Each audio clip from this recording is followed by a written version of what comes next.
Bismillahirrahmanirrahim. Assalamualaikum warahmatullahi wabarakatuh.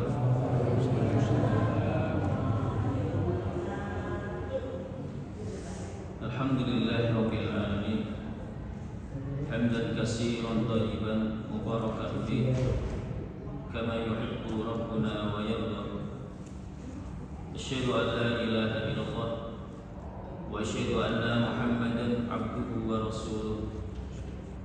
Ya ayyuhalladzina amanu taqullaha haqqa tuqatih wa la tamutunna illa wa antum muslimun.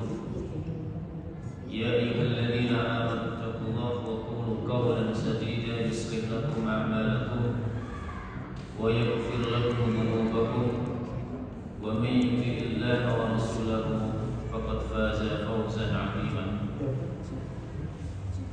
Allahumma inna nas'aluka ilman nafi'an wa rizqan thayyiban wa amalan mutaqabbalan. Rabbi ishrah li sadri wa yassir li amri wahlul 'uqdatam min lisani yafqahu qawli. Amma ba'd. Muslimin muslimat jamaah salat Maghrib Masjid Al-Mawaddah yang dirahmati oleh Allah Subhanahu wa taala.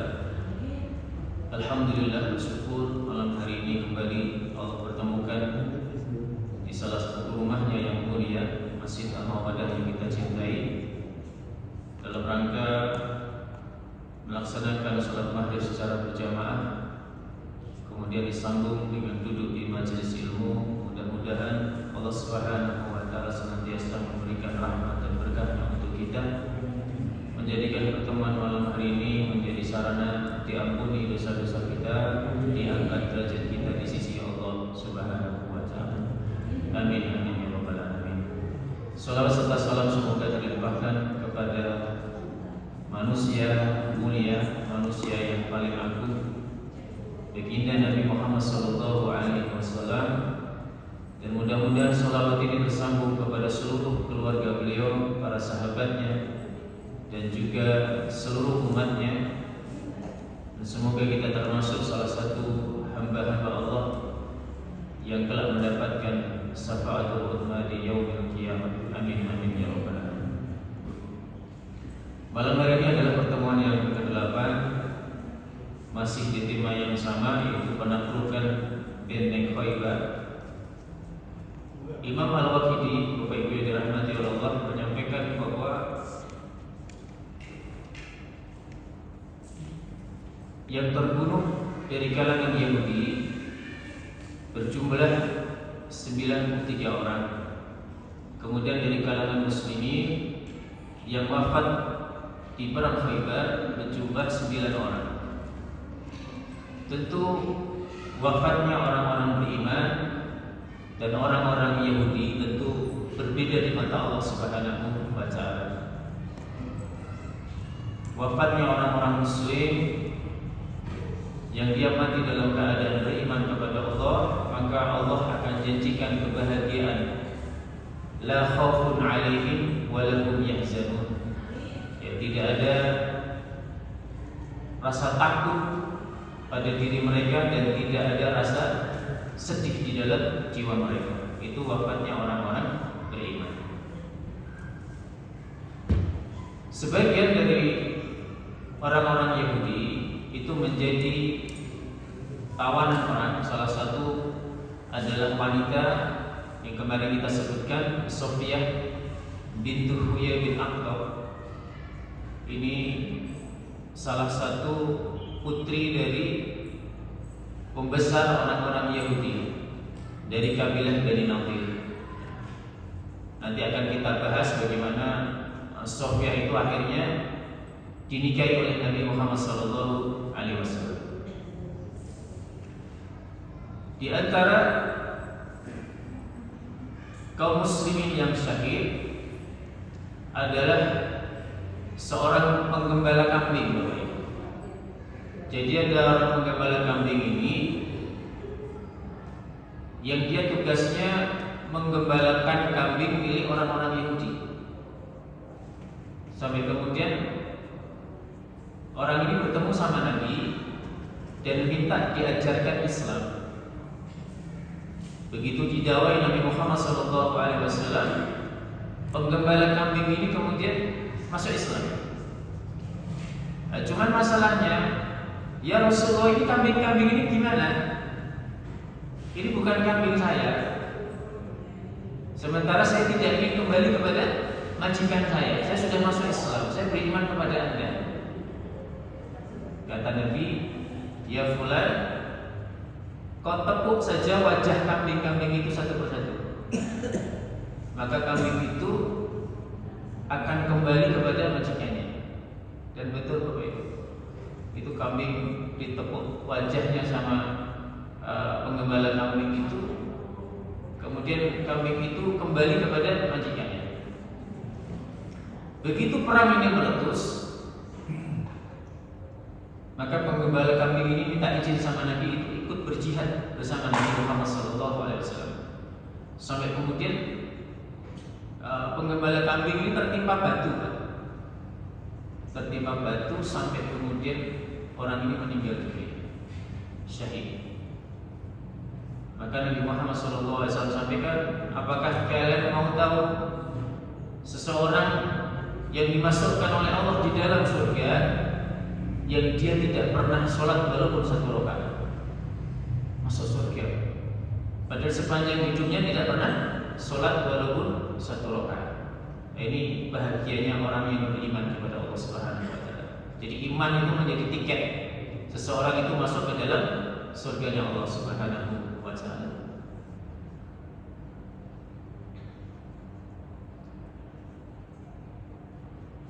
Setelah Rasulullah SAW menguasai Baitul Khaybar, ada peristiwa di mana peristiwa ini dikisahkan oleh Anas bin Malik tentang kisah Nabi Muhammad SAW diracuni oleh seorang wanita Yahudi. Anas bin Malik berkata, "Anna imra'atan Yahudiyatan atat Rasulullah sallallahu alaihi wasallam bi syatin masmumatin fa'akala minha faji'a biha ila Rasulillah sallallahu alaihi wasallam fasa'alaha an dhalika faqalat radtu la'tu lak qala ma aradtu la'tu lak qala ma kana Allah liyusallatika ala dhalik qala aw qala alayya qala qalu ala ta'tuluha qala la qala fama ziltu a'rifuha fi lahawati Rasulillah sallallahu alaihi wasallam. Sesungguhnya ketika penaklukan Baitul Khaybar, seorang wanita Yahudi mendatangi Nabi Muhammad sallallahu alaihi wasallam dengan membawa daging kambing yang sudah diracuni. Kemudian Nabi Muhammad SAW memakan daging tersebut. Lalu wanita tadi dipanggil untuk menghadap beliau SAW. Kemudian beliau bertanya kepada wanita tersebut tentang perbuatan wanita tadi. Wanita Yahudi itu berkata, "Aku ingin membunuhmu, wahai Muhammad." Lantas Nabi Muhammad SAW berkata, Allah tidaklah memberimu kekuatan untuk maksudmu tadi. Atau di kalimat yang lain dikatakan, Allah tidaklah memberimu kekuatan untuk membuat aku celaka. Lantas para sahabat berkata, ya Rasulullah, apakah sebaiknya wanita ini kita bunuh? Hadis riwayat Imam Bukhari dan Imam Muslim. Di kisah yang lain disampaikan Bapak Ibu bahwa wanita tadi itu sengaja memberikan racun yang banyak kepada bagian paha dari kambing. Kenapa Bapak Ibu? Kenapa yang bagian paha itu diberi racun paling banyak? Ya, kesukaan kambing. Jadi kambing paha itu adalah kesukaan Nabi Muhammad SAW dan Yahudi tahu. Maka di bagian itu diberikan racun yang paling banyak. Maka Rasulullah SAW itu menikmati hidangan daging kambing itu sampai kemudian paha ayam tadi bisa berbicara, paha kambing tadi bisa berbicara, bahwa tahan ya Rasulullah, sesungguhnya aku telah diberikan racun, kata paha kambing tadi. Maka Rasulullah SAW itu dimuntahkan itu, yang sudah dimakan dimuntahkan. Tapi subhanallah, itu Yahudi sejak zaman dulu itu memang ahli dalam meramu racun sampai hari ini, Pak. Kita nggak sadar minuman makanan hari ini buatan Yahudi itu racun semua itu. Ya. Jadi saya pernah berbicara dengan salah seorang dokter gitu ya. Dokter itu menyampaikan, jenengan kalau tahu Pak, ini saya sebutkan isi-isinya, jenengan pasti nggak bakal minum atau makan, kata mereka. Semua diracuni kebetulan. Ya. Dan mereka ahli. Ya. Jadi ada racun yang kualitasnya itu nomor wahid, namanya racun labiti. Itu khas racun bikinan orang Yahudi dan mematikan. Meskipun itu sempat dimuntahkan, tapi efek dari racun itu luar biasa. 2 tahun menjelang wafatnya Nabi merasakan betul bagaimana efek dari racun yang dibubuhkan selama 2 tahun di Benteng Khaybar. Nanti ketika Nabi sakaratul maut, Nabi sampaikan kepada Aisyah, ya sesungguhnya apa yang aku rasakan ini itu adalah bagian dari racun yang pernah dibubuhkan pada paha kambing yang diberikan oleh seorang wanita yang kata Rasulullah SAW. Rasul kemudian memanggil perempuan itu dan menanyakan perihal racun itu, dan si wanita itu mengakui kejahatan yang pernah dia lakukan kepada Nabi Muhammad SAW.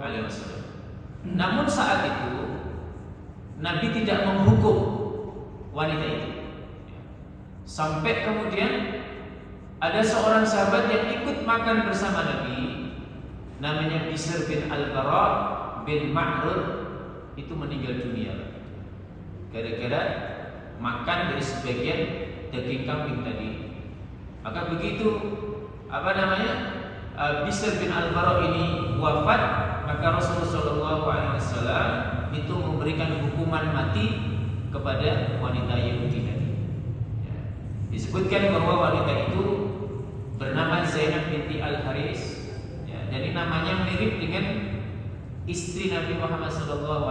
Maka ada seorang murtadin, orang yang keluar dari Islam, itu membuat satu buku.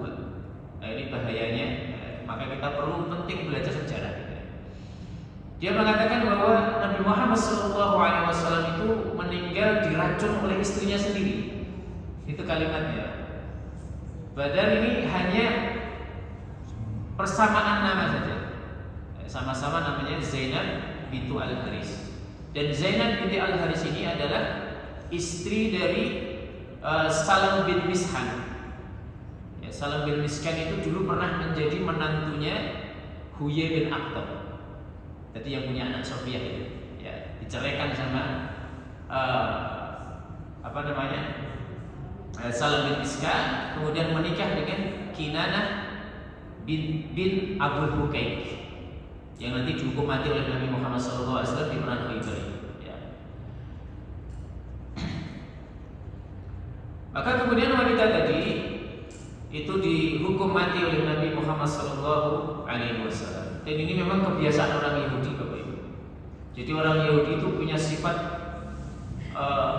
jahat yang luar biasa, yaitu membunuh para nabi, ya, membunuh para nabi. Dan Nabi Muhammad SAW dikisahkan di dalam Sahih Muslim bahwa Nabi juga pernah disihir oleh seorang ahli nujum dari Yahudi yang bernama Lubaid bin Al-Asam. Ya, pernah sampai beberapa hari Rasul itu tidak bisa berbuat apa-apa. Sampai kemudian Allah Subhanahu wa taala menurunkan satu surah, yaitu surah Al-Falaq. Qul a'udzu birabbil falaq min syarri ma khalaq, dan seterusnya. Itu menjadi pelajaran buat kita semua bahwa sekali lagi Nabi disihir itu bukan menghilangkan sifat maksum beliau. Ya, ini hanya menjadi pelajaran buat kita bahwa suatu hari nanti sihir itu akan tetap bekerja dan Allah memberikan pelindung untuk kita, satu surah yaitu melindungi kita dari gangguan sihir, yaitu surah Al-Falaq. Kemudian watak Yahudi yang lain, mereka suka mendoakan celaka atau mendoakan mati bila bertemu dengan orang-orang beriman. Dari Abdullah bin Umar, Rasul sallallahu alaihi wasallam bersabda, "Idza salama 'alaikumul yahud fa innama yaqul ahaduhumus sam 'alaika faqul wa 'alaika." Kata Nabi, jika seorang Yahudi memberi salam padamu dengan mengatakan assalamu alaikum. Jadi Yahudi kalau memberi salam itu bukan assalamu alaikum, la-nya dihilangkan, ya. Assalamu alaikum apa artinya? Semoga kamu mati, kata orang Yahudi. Itu kalau ketemu sama orang beriman begitu, Pak. Termasuk ketemu Nabi juga begitu. Nabi itu pernah duduk di depan rumah beliau, sampingnya Ibunda Aisyah. Kemudian lewat Yahudi, orang Yahudi itu mengatakan assalamu alaikum, mati kamu wahai Muhammad. Aisyah marah, ya, marah sekali. Namanya suami, Pak. Didoakan celaka itu, Aisyah marah. Kemudian kata Nabi, jangan kamu marah wahai Aisyah, ya. Kalau mereka mengatakan salam seperti itu, maka jawablah wa alaika, ya. Semoga doa tadi kembali kepada kamu, ya. Jadi kalau didoakan kamu mati, ya mati itu kamu, ya, kalau bahasa kita begitu. Ya, itu kebiasaan orang-orang Yahudi.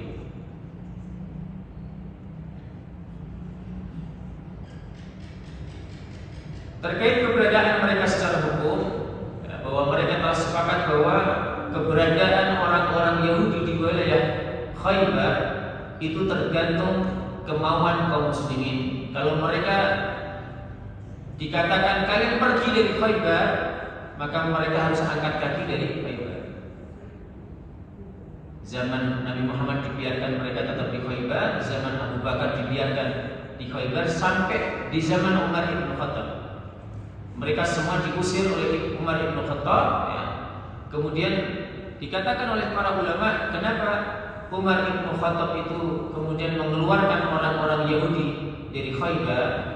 Beliau teringat dengan sabda Nabi Muhammad SAW, akhrijul musrikin, ya, akhrijul musrikin min jazirah Arabi, ya. Usirlah orang-orang musyrik dari jazirah Arab.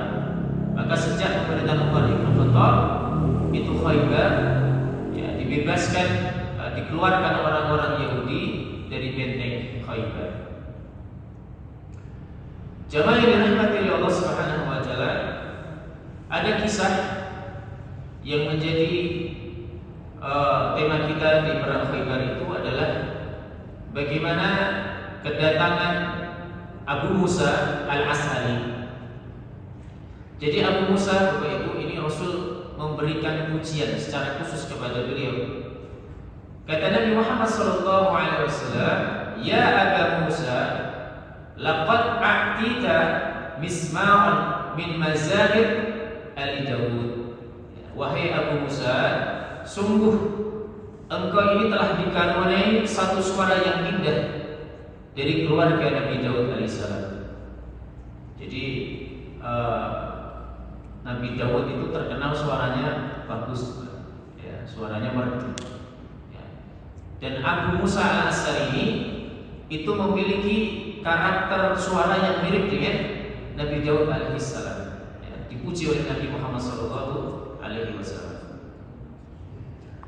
Abu Musa ini ketika dulu Nabi Muhammad SAW masih berada di kota Mekah, Beliau mendengar tentang datangnya seorang nabi, maka beliau dari Yaman masuk ke kota Mekah ingin bertemu dengan Nabi Muhammad SAW. Sampai kemudian Abu Musa ini masuk Islam. Setelah itu ia kembali menuju Yaman untuk mendakwai masyarakatnya.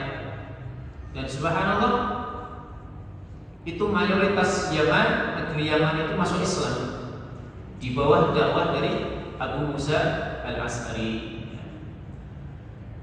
Sampai kemudian Abu Musa ini mendengar bahwa Rasulullah SAW berhijrah ke kota Madinah. Maka beliau keluar dari kampung halamannya bersama 50 orang dari Yaman. Yang diantaranya adalah 2 saudara dari Abu Musa, yaitu Abu Burdah dan Abu Ruhan. 50 orang berangkat. Ternyata di tengah jalan itu kapal yang dikendarai oleh orang-orang Yaman itu terkena badai. Dan kota Allah, masya Allah, itu kapal diarahkan menuju Habasyah. Masih ingat Habasyah Bapak? Habasyah itu dulu di tahun 4 kenabian ada beberapa sahabat Nabi di bawah pimpinan Ja'far bin Abu Thalib itu hijrah dari kota Mekah menuju Habasyah, Ethiopia, dikarenakan intimidasi orang-orang Quraisy. Maka Rasul perintahkan sebagian sahabat Nabi untuk hijrah. Ternyata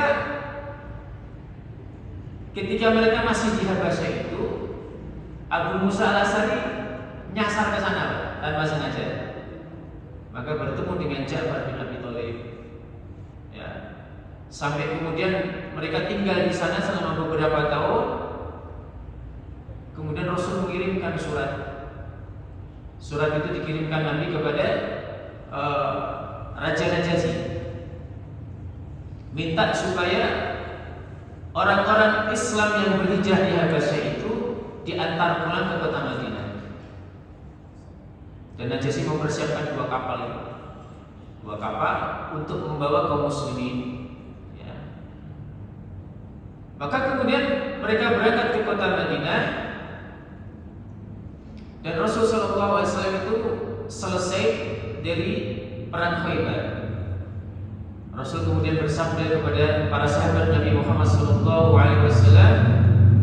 besok kata Nabi akan datang kepada kalian kaum yang hatinya lebih lembut daripada kalian dalam menerima Islam.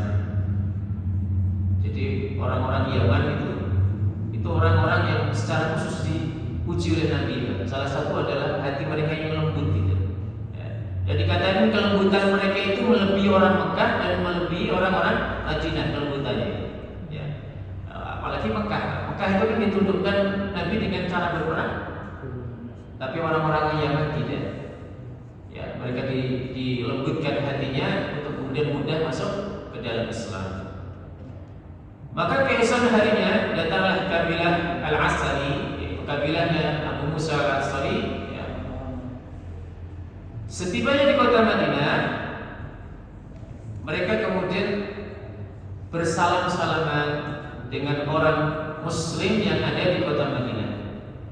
Maka mohon maaf Bapak Ibu, salam-salaman itu yang ngajari pertama kali adalah orang Yaman. Itu pertama kali tradisi orang Yaman, salam-salaman itu orang-orang Yaman yang mengajari. Orang-orang Madinah itu nggak paham. Maka kemudian tradisi salam-salaman ini menjadi syariat di dalam Islam. Barang siapa 2 orang iman yang bertemu, kemudian mereka mengucapkan salam, berjabat tangan mereka, maka dosa-dosa mereka itu akan diampuni oleh Allah Subhanahu wa taala sebelum tangan mereka itu dilepaskan. Itu salah satu keutamaan ketika bertemu dengan saudara kita seiman, kita mengucapkan salam, kemudian berjabat tangan dengan mereka.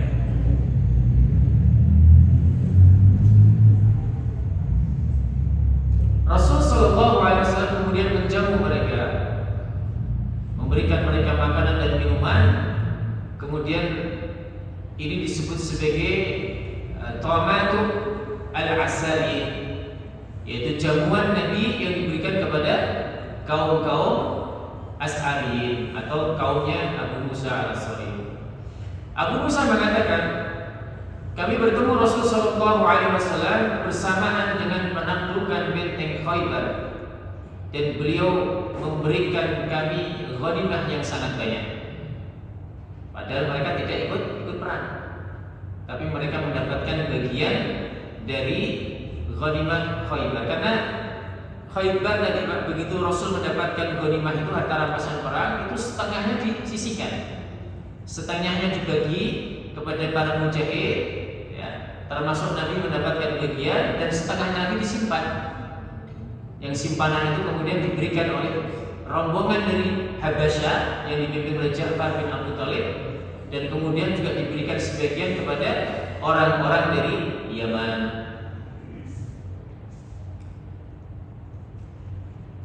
Melihat sambutan Nabi Muhammad SAW terhadap kabilah As'af al-As'ari, terutama tokoh mereka yaitu Abu Musa, maka tahulah para sahabat bagaimana kedudukan mereka di kalangan kaum muslimin. Dan secara pribadi Abu Musa sendiri adalah seorang yang faqih, seorang yang faham tentang ilmu, bijak dan cerdas, sehingga mereka mengatakan bahwa layak kalau mereka itu dihargai oleh Nabi Muhammad SAW. Di masa berikutnya Abu Musa itu menjadi ulama di kalangan para sahabat. Ia diberikan tugas untuk berfatwa dan memutuskan perkara. Rasul SAW mengangkatnya sebagai pemimpin di sebagian wilayah Yaman, Zabid dan Aden. Di zaman Umar ibn Khattab, Abu Musa diberikan tampuk pimpinan di kota Basrah, dan Utsman bin Affan radhiyallahu anhu mempercayakan kepada Abu Musa untuk mengelola wilayah Kufah. Ya, Kufah itu ada di Irak ini. Ya. Rasa cinta dan kasih Rasul sallallahu alaihi wasallam kepada Abu Musa beliau tunjukkan saat mendoakan beliau agar diampuni oleh Allah Subhanahu wa taala dan masuk ke dalam surga. Ini Masya Allah. Ya. Jadi Nabi Muhammad SAW secara khusus mendoakan Abu Musa ini agar diampuni dosa-dosanya dan ditempatkan oleh Allah Subhanahu wa taala di dalam surga. Doa beliau adalah Allahumma ighfirli li Abdillah ibn Qais dzanubahu wadkhilhu yaumal qiyamah madkhalan kariman. Ya Allah, ampunilah dosa Abdullah bin Qais. Abdullah bin Qais nama aslinya. Nama aslinya dari Abu Musa. Ya, cuman beliau ini lebih terkenal nama kunyahnya daripada nama aslinya. Ya Allah, ampunilah dosa Abdullah bin Qais, masukkanlah ia pada hari kiamat di tempat yang terpuji. Hadis riwayat Imam Bukhari dan Muslim. Imam As-Sa'di mengatakan Bapak Ibu bahwa hakimnya umat ini ada 4 orang. Khatib itu seseorang yang bijak yang memutuskan satu perkara. Kata Imam As-Sa'di, hakimnya umat ini ada 4 orang. Yang pertama adalah Amr bin As, yang kedua Ali bin Abi Thalib, yang ketiga adalah Zaid bin Sabit, kemudian yang keempat adalah Abu Musa. Ini kata Imam As-Sa'di. As-Sa'di juga menambahkan bahwa ahli fikih dari kalangan sahabat Muhammad ada 6 orang. Mereka adalah Umar, Ali bin Abi Thalib, Abdullah bin Mas'ud, Zaid bin Sabit, Abu Musa, dan Ubay bin Ka'ab. Jadi selain beliau sebagai seorang hakim, seorang fadih, beliau juga dianggap sebagai ahli fikih di kalangan sahabat Nabi Muhammad SAW. Hasan al-Basri, salah satu ulama dari kota Basrah, ini beliau mengatakan dengan kalimat yang luar biasa, tidak ada seorang pengendara kuda yang datang ke kota Basrah yang lebih baik daripada Abu Musa. Jadi Abu Musa itu pernah diberikan tugas untuk mengelola kota Basrah.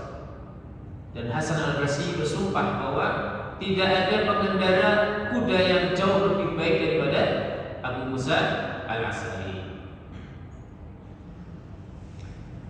Dan beliau adalah seorang ahli Quran, seorang penghafal Al-Quran, seorang yang memahami Al-Quran dan paling banyak mengamalkan Al-Quran. Jika dia membaca Al-Quran, suaranya begitu syahdu dan meresap ke dalam jiwa, seakan ruh di dalam badan beristirahat dengan tenang. Ini Masya Allah. Jadi Al-Quran itu kalau baca Quran itu bisa membuat jiwa seseorang itu menjadi tenang. Itu ahli Quran. Satu malam Rasul Shallallahu Alaihi Wasallam mendengarkan Abu Musa melantunkan ayat suci Al-Quran. Beliau takjub dengan keindahan yang dibaca oleh Abu Musa Al-Asy'ari. Beliau menggambarkan keindahan suara Abu Musa ketika membaca Al-Quran dengan sabdanya, Ya Aba Musa, laqad autika misma'an min mazamiri Ali Dawud. Wahai Abu Musa, sungguh engkau telah diberikan salah satu seruling keluarga Dawud. Nah, seruling ini kemudian ditanyakan oleh seseorang kepada Imam Ibnu Utsaimin. Apa yang dimaksud suara seruling itu, wahai Syekh? Kata seseorang yang bertanya, yang dimiripkan dengan suara Abu Musa. Maka Syekh Muhammad bin Shalih Al-Utsaimin rahimahullah taala menjelaskan bahwa makna hadis ini, Daud alaihissalam itu diberikan wahyu oleh Allah berupa kitab Zabur. Nabi Daud itu kalau membaca Zabur itu dilakukan, dilakukan. Kayak orang qori gitu ya. Dan beliau memiliki suara yang indah sampai gunung-gunung dan burung-burung bertasbih bersamanya. Mereka berbaris menikmati indahnya bacaan beliau ketika Nabi Daud alaihissalam itu membaca kitab Zabur. Jadi memang makhluk hidup itu semua bertasbih. Cuma kita tidak tahu tasbih mereka. Kita tidak tahu tasbih mereka. Jamaah yang dirahmati oleh Allah Subhanahu wa taala, Umar bin Khattab itu pernah bertemu dengan Abu Musa Al-Asy'ari. Maka beliau meminta Abu Musa untuk melantunkan Al-Quran. Maka beliau berkata, Sawwaqna ila Rabbana ya Abu Musa, buatlah kami rindu dengan Rabb kami wahai Abu Musa. Ini Masya Allah. Jadi untuk menumpahkan rasa rindu kita kepada Allah, itu salah satunya adalah mendengarkan bacaan Al-Quran. Jadi Al-Quran itu bagian dari zikir. Maka orang yang membaca Al-Quran itu hatinya akan tenang. Ala bidzikrillah tatma'innul qulub. Tidaklah orang berzikir kepada Allah kecuali akan membuat jiwanya itu menjadi sakinah, menjadi tenang. Jamaah yang dirahmati Allah Subhanahu wa taala, selanjutnya kita akan bahas bagaimana pernikahan Nabi Muhammad SAW dengan Sofiyah binti Huyai. Jadi Sofiyah binti Huyai ini sebenarnya awalnya itu menjadi tawanan salah satu seorang sahabat Nabi Muhammad SAW. Tapi oleh sahabat yang lain kata Nabi Rasulullah, mintalah kepada si fulan itu agar Sofiyah dibebaskan dan menjadi suami Anda, karena Anda lebih layak untuk menjadi suami Sofiyah, kata sebagian sahabat Nabi Muhammad SAW. Maka kemudian ketika Sofiyah ketemu dengan Nabi Muhammad SAW, maka Nabi memberikan pilihan kepada Sofiyah binti Huyai. Kata Nabi, kamu masuk Islam dan menikah denganku, atau kamu bebas merdeka, aku bebaskan sebagai tawanan dan kamu bisa kembali kepada kaummu. Kata Nabi, dikasih pilihan dua itu. Kamu masuk Islam dan menikah denganku, atau kamu saya bebaskan dan kamu kembali kepada kaummu. Maka Sofiyah binti Huyai itu mengatakan, saya ingin masuk Islam dan menikah denganmu ya Rasulullah. Nah, ketika malam hari mereka dinikahkan itu wajahnya Sofia itu dilihat oleh Nabi lebam, biru. Jadi hari penaklukan Khaybar itu adalah hari pernikahan Sofia binti Huyai dengan Kinanah bin Abdul Hukai. Jadi pengantin baru itu, tapi belum sempat digauli oleh suaminya. Nah, malam hari itu, jadi Sofia itu pernah mimpi 2 kali dengan mimpi yang sama. Mimpinya adalah mangku rembulan itu. Yang pertama kali pernah disampaikan kepada ayah beliau, ya Huyai bin Akhtab, kemudian beliau dipukul sampai jatuh. Kemudian mimpi lagi ketika dia menikah dengan Kinanah bin Abdul Hukai. Mimpinya sama, mimpi mangku rembulan. Dan tidak ada takwil dari seorang wanita mimpi mangku rembulan kecuali dia akan menikah dengan seorang nabi. Dipukul, itu sampai mukanya berubah, ya, oleh suaminya, yaitu Kinanah bin Abdul Hukai.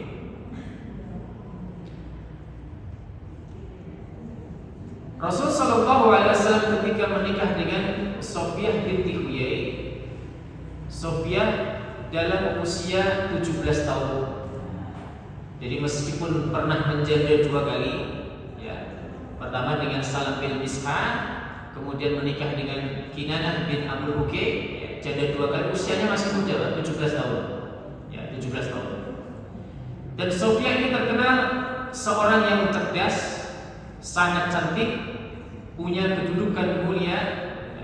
Ketika ia berpindah ke rumah Nabi Muhammad SAW, kata beliau, aku mendapati istri-istri Nabi itu terbagi menjadi 2 hizb, 2 golongan, 2 kubu. Jadi istri Nabi itu sekian orang ada 2 kubu. Satu kubunya Aisyah, Hafsah, dan Saudah binti Zam'ah. Satunya lagi nanti ada Zainab binti Jahsh, ya, Zainab binti Khuzaimah, ya.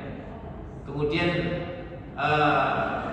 ada Sofia binti Huyai nanti ikut kubunya Zainab binti Jahsh, gitu. Dan Sofia binti Huyai meninggal dunia pada bulan Ramadan tahun 50 Hijriah pada masa khilafah Muawiyah. Inilah pendapat yang masyhur sebagaimana disetujui oleh Ibnu Hajar Al-Asqalani. Para ulama sepakat bahwa Sofia binti Huyai dikuburkan di kuburan Baqi di kota Madinah dekat dengan Masjid Nabawi. Ketika beliau meninggal, ia meninggalkan harta peninggalan sekitar 100.000 dirham dalam bentuk tanah dan barang-barang. Kalau ditaksir dengan rupiah ya sekitar 3 miliar. Yaitu peninggalan Sofia binti Huyai.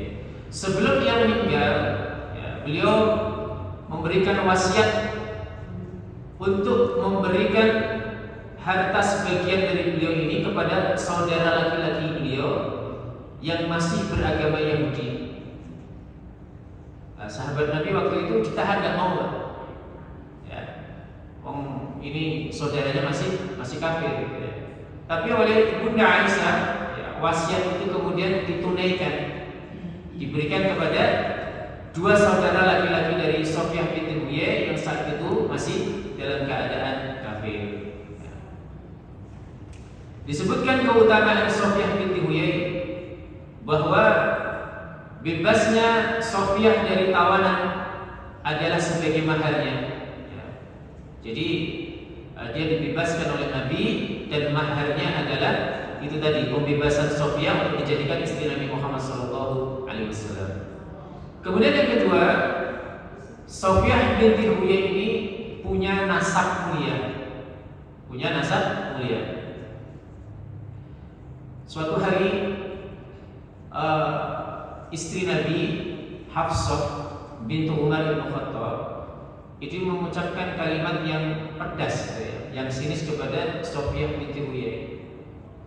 Karena beliau ini adalah anak dari orang Yahudi, maka Hafsah ini memanggil Sofia dengan kalimat, "Hai anak Yahudi." Itu kalimatnya Hafsah. Dan itu membuat Sofia sedih dan menangis. Adu sama Nabi, ya, dikatakan ini Hafsah mengucapkan kalimat seperti ini, ya Rasulullah. Ini masalah Nabi itu kalau istrinya sedang dalam keadaan sedih itu berusaha dihibur, Pak ya. Ya, jangan dimarahi. Ya, sedih dihibur. Ya, karena ini bagi wanita itu sesuatu yang luar biasa ya. Wanita merasa dimuliakan. Dan Sofia diajari Pak oleh Nabi. Ya, kata Nabi nanti ya kalau Hafsah mengucapkan kalimat itu, aku ajari kamu. Kata Nabi, katakan kepada Hafsah bahwa kamu ini adalah anak seorang Nabi. Karena nasabnya Sofia ini sampai ke Nabi Musa alaihissalam, yaitu kakek buyutnya Nabi Musa alaihissalam. Katakan kepada Hafsah, kamu ini anak seorang Nabi dan kamu punya paman juga seorang Nabi, Nabi Harun. Dan hari ini kamu di dalam perlindungan seorang Nabi, yaitu Abu Muhammad SAW. Gak cukup itu, Hafsah dipanggil, sini Hafsah. Kata Rasul, bertakwalah engkau kepada Allah. Kata Nabi, jangan ulangi lagi. Jangan ulangi lagi. Maka luar biasa nasabnya itu Nabi, ayahnya Nabi, pamannya Nabi, suaminya juga Nabi. Maka ini kehormatan bagi Sofia binti Huyai.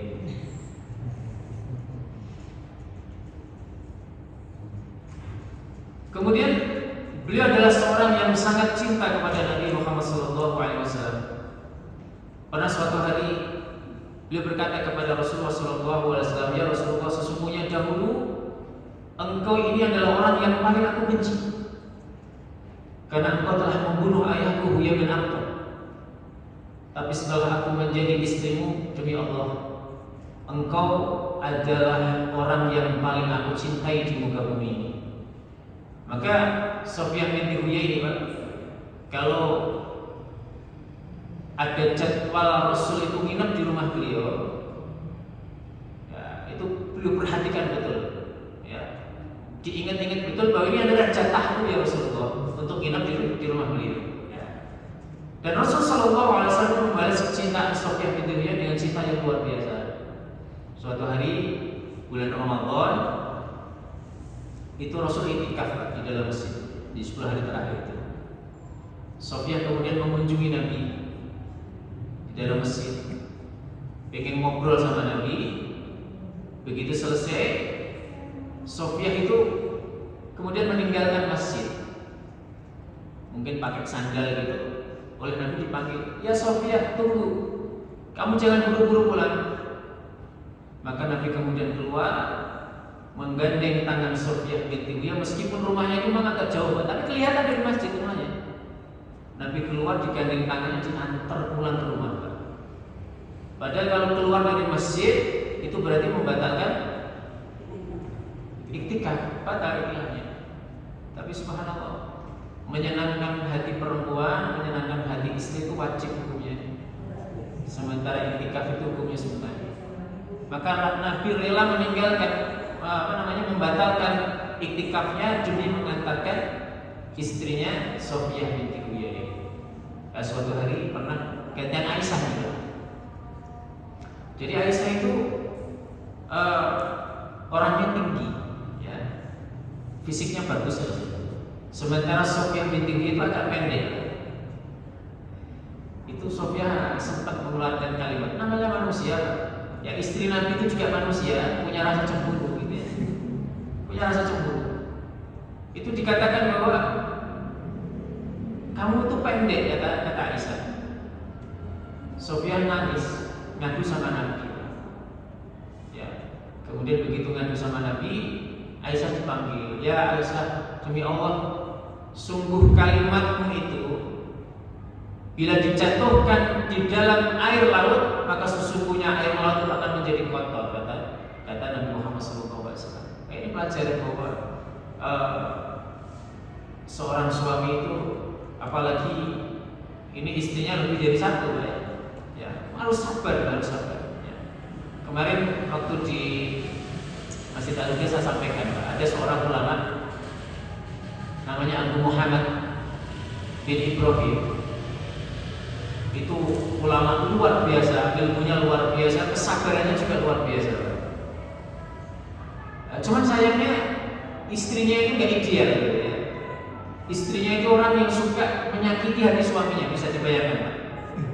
Ahli ilmu, istrinya nggak baik, kalimatnya jahat, sampai kemudian murid-muridnya nggak tahan. Ada satu orang yang memberanikan diri datang ke gurunya, ya Syekh, kenapa Anda begitu sabar? Itu kalau seandainya saya punya istri semacam itu sudah saya ceraikan dari dulu, kata muridnya. Apa jawabannya?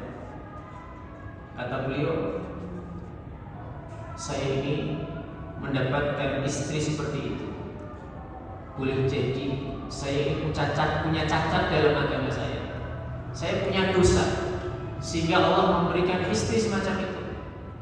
Tapi demi Allah, sekali-kali aku tidak akan pernah menceraikan istriku itu, karena aku khawatir kalau istriku itu aku ceraikan, justru Allah akan mengganti istriku dengan istri yang jauh lebih jelek daripada dia. Itu Pak kalimatnya. Nah, makanya kita ini memang harus introspeksi. Suami introspeksi, ibu juga introspeksi. Kalau kita mendapatkan suami yang belum sesuai dengan keinginan kita, boleh jadi kita punya dosa, Pak. Punya dosa yang belum kita taubati. Maka kalau kita mendapati istri, suami, anak yang tidak sesuai dengan harapan kita, belum muncul kesolehannya, banyaklah kita istighfar kepada Allah, minta ampun sama Allah. Insya Allah dengan dosa kita diampuni oleh Allah itu, Allah akan gerakkan hati pasangan kita untuk menjadi pasangan yang jauh lebih baik. Ya. Jadi yang pertama kali disalahkan siapa? Diri kita dulu salahkan. Saya yang salah. Ya. Jangan menyalahkan orang lain. Baik. Mudah-mudahan apa yang kita kaji malam hari ini bermanfaat. Subhanallah wa bihamdika, asyhadu an la ilaha illa anta, astaghfiruka wa atubu ilaik. Wassalamualaikum warahmatullahi